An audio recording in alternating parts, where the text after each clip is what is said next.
Hello students, here we are back with another video, and today we have brought a new video for class 9th from the book English Beehive, and today we are going to study chapter 1 poem The Road Not Taken.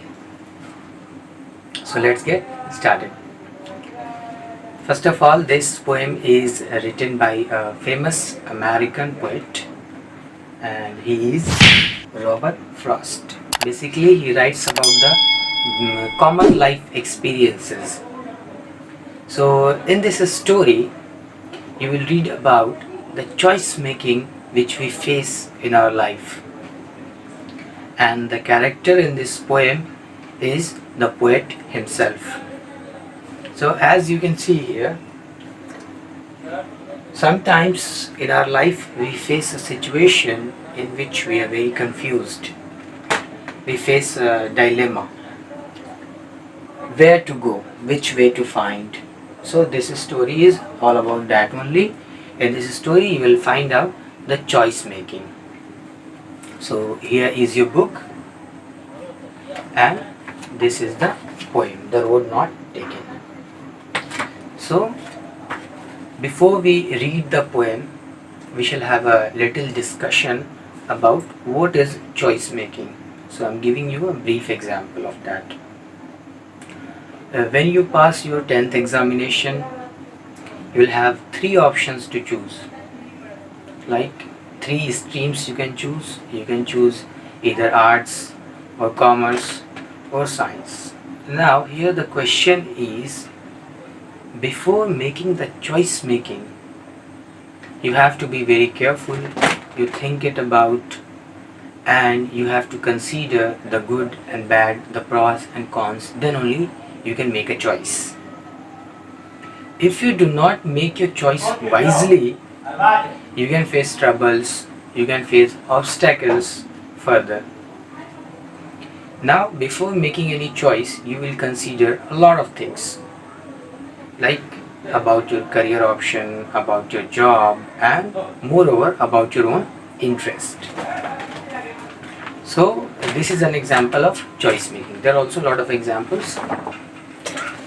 So in this story, the poet is also describing his experience of choice making through a poem. So now we are going to read the poem.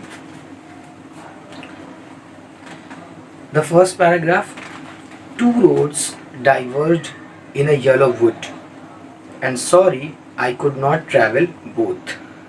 And be one traveler long I stood, and looked down as far as I could, to where it bent in the undergrowth. So this was the first stanza, first paragraph you can say. In poem, in a story it is called paragraph, and in poem it is called stanza, group of lines. So this was the first stanza. So what poet is saying, one day he is traveling in a forest, and the forest here it is described as a yellow wood. Why it is called a yellow wood? Wood is referred as a forest. And why it is called yellow? Because this is the season of autumn, and in autumn all the trees look yellow. The leaves are falling down, they are also yellow. The road, the path, everything is covered with yellow leaf, and the trees, the whole scenery is looking yellow. That's why it is described as a yellow wood, as a yellow forest. So please keep in mind, the forest here is described as a yellow wood because the season in which the poet is traveling is autumn.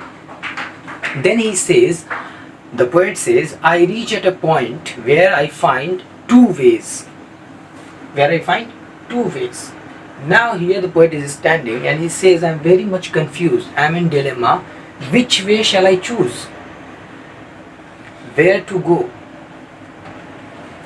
Here at this point the poet is very confused. Also he says that I look as far as I can. That means he is examining all the things, the pros and cons. If I go this way, what will happen? If I go this way, what will happen? So after a distance, the passage is turning. It is written as a bent.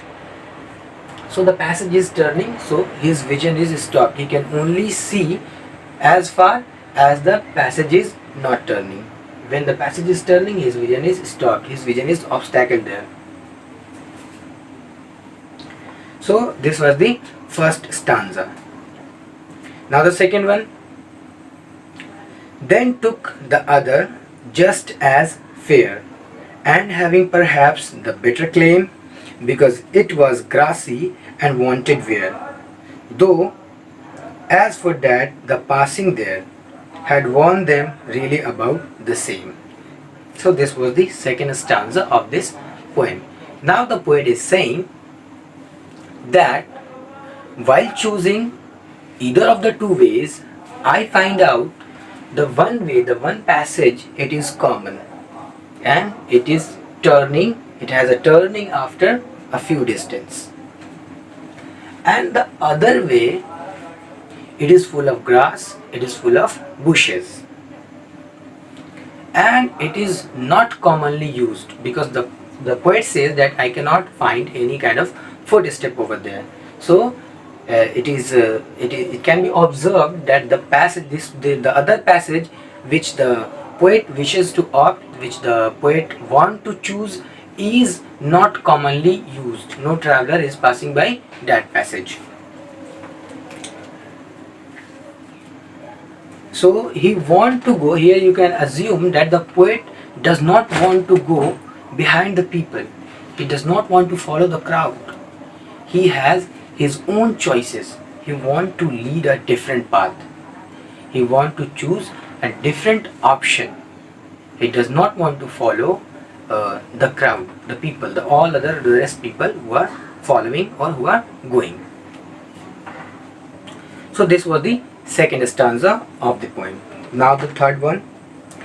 And both that morning equally lay in leaves, no step had trodden black.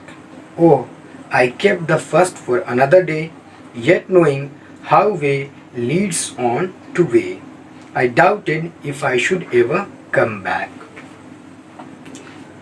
The poet thinks, if I choose this way, I will have to leave this way.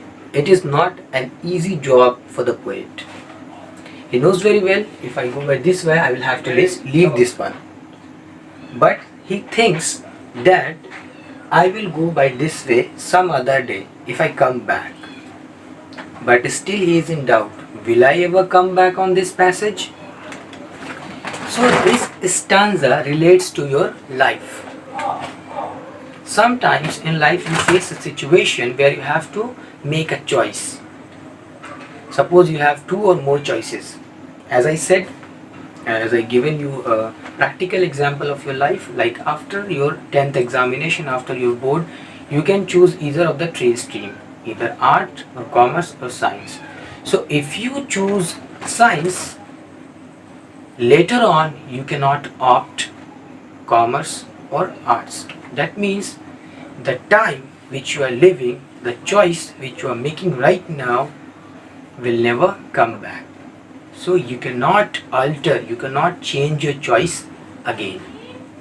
So choose wisely, think about it, then only make a choice. Think about all the good and bad, think about all the pros and cons of the choice, then only proceed further.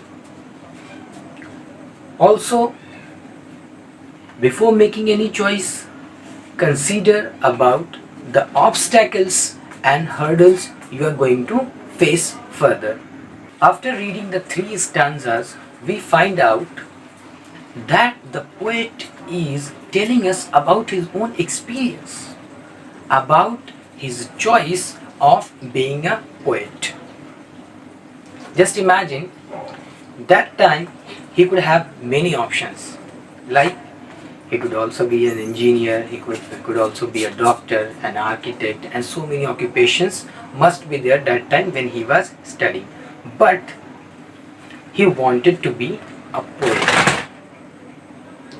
It was risky for him, but still he considered the risk and he became what he wanted, and today he is a renowned poet in the world. He is an American poet. So this is the choice making which you have to consider. You have to look out many things before making any choice. You have to be very careful. At the same time, you have to consider your own interest. Obviously, if you choose any path, there are some risks, out of which one way can be easy for you. You may think that this is secure way, like the poet has said, one way which is commonly used and the other way which is not used by the people. So you may find it easy, you may find it that lots of people are doing this, lots of people are going through this way, so I should also go. But you have to consider your own interest also, which way you really want to go. So the poet wanted to go the way which was less used, which was not commonly used by the people, and also in his life practically he did not choose any kind of other occupation, because from inside, by heart, he wanted to be a poet. So this was up to now the third stanzas we have read. Now this is the last stanza of the poem. I shall be telling this with a sigh, somewhere ages and ages hence.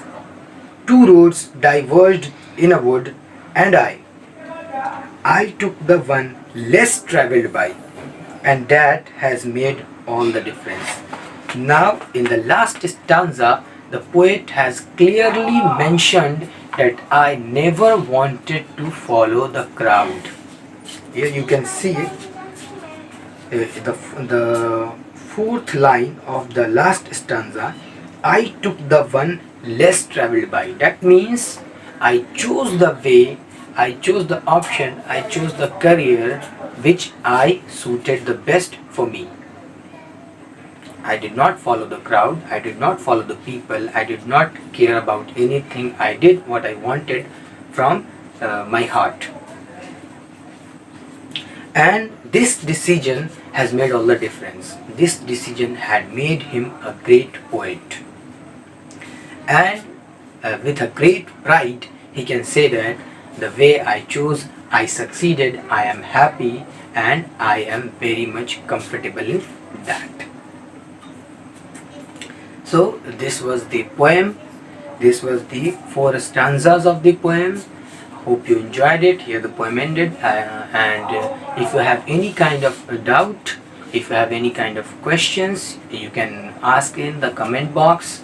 And if you haven't subscribed our channel, please do subscribe to the channel, like our videos, share our videos, and thank you very much for watching our videos. Till then, goodbye. We will be available in next videos also. We'll be making videos like this. And thank you very much for watching our videos. Stay tuned.